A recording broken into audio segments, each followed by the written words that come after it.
नमस्कार दोस्तों, मैं आपके सामने कुछ सच्चाई प्रस्तुत करना चाहता हूं जिससे आप कोसों दूर हैं। पेरेंट्स, माता पिता, उनको मैं बताना चाहता हूं कुछ बातें।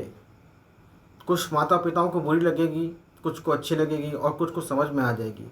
जिनको समझ में आ जाएंगी वो मेरे साथ हैं और जिनको बुरा लगेगी वो इस्लामी या ईसाई धर्म के साथ हो सकते हैं। मैं उनको रोकूंगा नहीं।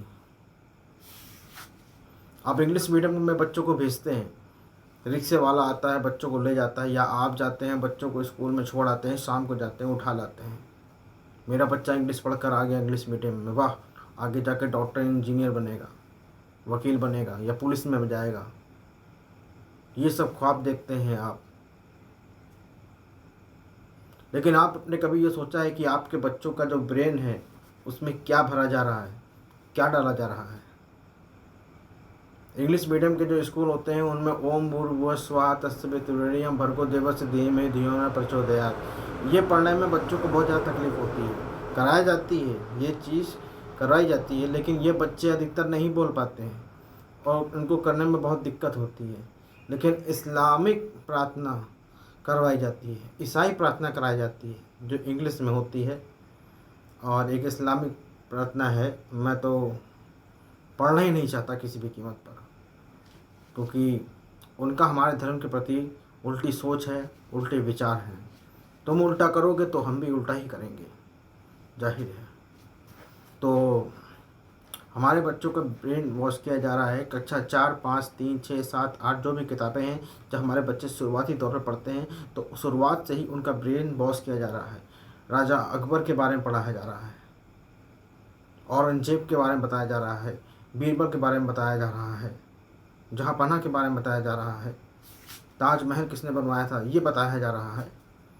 ये सब हमारे बच्चों की किताबों में डाल डाल कर उनके दिमाग में ठूस ठूस के भरा जा रहा है कि इस्लाम के प्रति उनकी मोहब्बत जागती रहे। नहीं, कभी भी किसी किताब में ये नहीं दिखाया जा रहा है, किसी किताब में रामायण का चैप्टर नहीं है, किसी किताब में गीता का चैप्टर नहीं है, किसी किताब में हमारे राजाओं का चैप्टर नहीं है। ईसाई धर्म के बारे में बताया जाता है।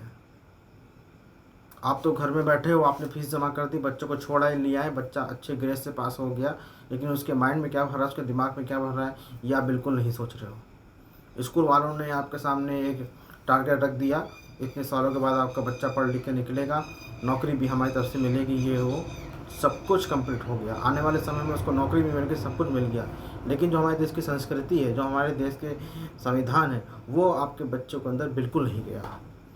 35 करोड़ देवी देवता हैं, लेकिन किसी एक भी देवी देवताओं के बारे में अगर आपके बच्चों से पूछ लिया जाए, नहीं बता पाएंगे।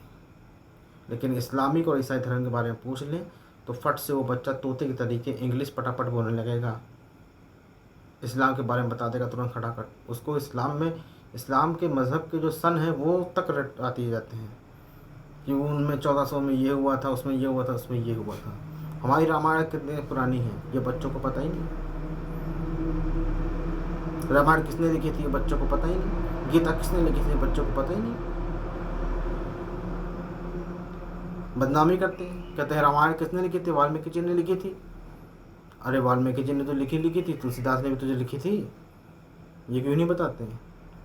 और सर्वप्रथम रामायण हनुमान जी ने लिखी थी, उन्होंने उसे समुद्र में प्रवाहित कर दिया था ताकि किसी गलत के हाथों रामायण न चली जाए। सारी सब कुछ होने के बाद जब श्री राम अयोध्या वापस लौट गए थे तो हनुमान जी एकांत में जाकर रामायण लिख रहे थे। ये बात किसी को नहीं पता होगी। लंका भारत से क्यों अलग हुई ये बात किसी को नहीं पता होगी, जाना ही नहीं चाहते। अपने बच्चों को सही भविष्य दें, सही मार्गदर्शन करवाएं, वरना आने वाले समय में याद रखिएगा, जैसा बीज बोएंगे वैसे ही फल मिलेगा आपको। बच्चे इस्लामिक और ईसाई धर्म के प्रति इतने घुल जाएंगे कि आपकी वैल्यू समझेंगे नहीं। दीपावली पे पूजा होती है उसका ज्ञान दे, होली में पूजा होती है उसका ज्ञान दे, रक्षाबंधन में पूजा होती है उसका ज्ञान दे, जो भी धर्म है अपना उसका ज्ञान दे, लेकिन इस्लामिक और ईसाई धर्म से दूर रहें। जो ब्रेन वॉश हो रहा है उस पर ध्यान दें। धन्यवाद।